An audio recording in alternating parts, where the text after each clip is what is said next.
I don't believe there is any trauma that someone can step beyond and actually see in a light that won't kind of bring some relief and joy. You're absolutely right. But I know that that is not an easy thing, and it's not necessarily the first step. And when someone is in the thick of grief or, you know, some terrible effect on their life, you know, that's not necessarily the time, you know.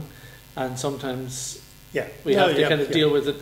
But we, at the same time, I think that later on, we really only have two choices. We either let those things haunt us and trouble us till our dying days, or which also, and I don't even think, I actually don't think it's till you're dying. Actually, I'm afraid you carry it beyond then. Yeah, which also assists, absolutely, and it also assists the aging process. Which speeds up the aging process, and actually will be carried and manifested in future lives. Okay. You actually, I said you have two choices. You don't. Well, it's part of, we're energy beings. The only choice we ever have is to let go of whatever hurts us. To let go and to realize that actually I can exist without that fear, without that hurt, without that grief. I can actually live without that. I can be me without it.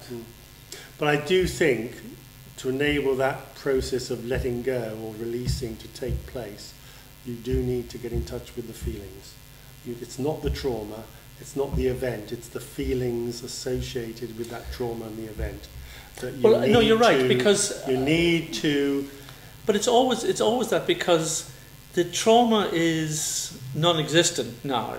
So the actual cause of it is non-existent. It might have been something in the past, but in one sense there's no connection with that now.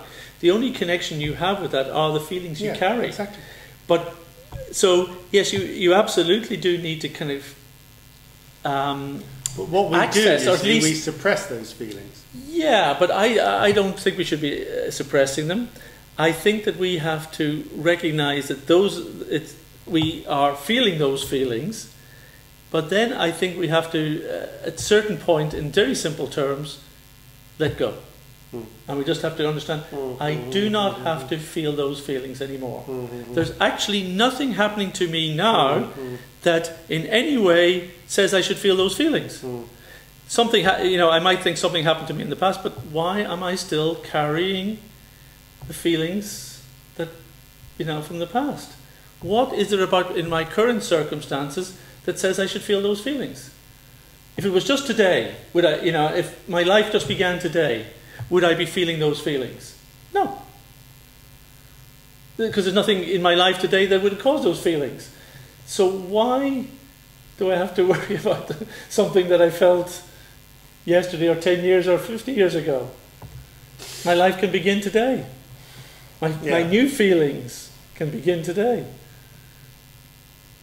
It's like those feelings, though, do build up on top of each other over a period of time, starting with our childhood.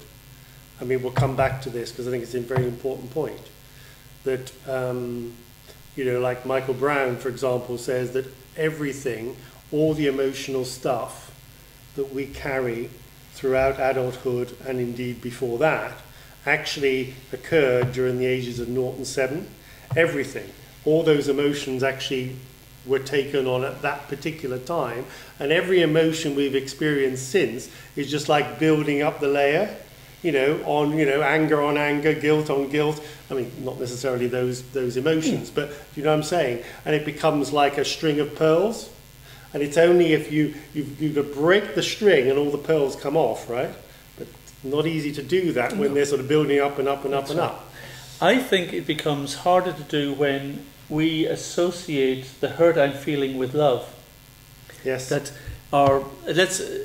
love, I think, is the commonest and actually deepest aspiration that every human being holds. It's not our only one, but I think it's the deepest one.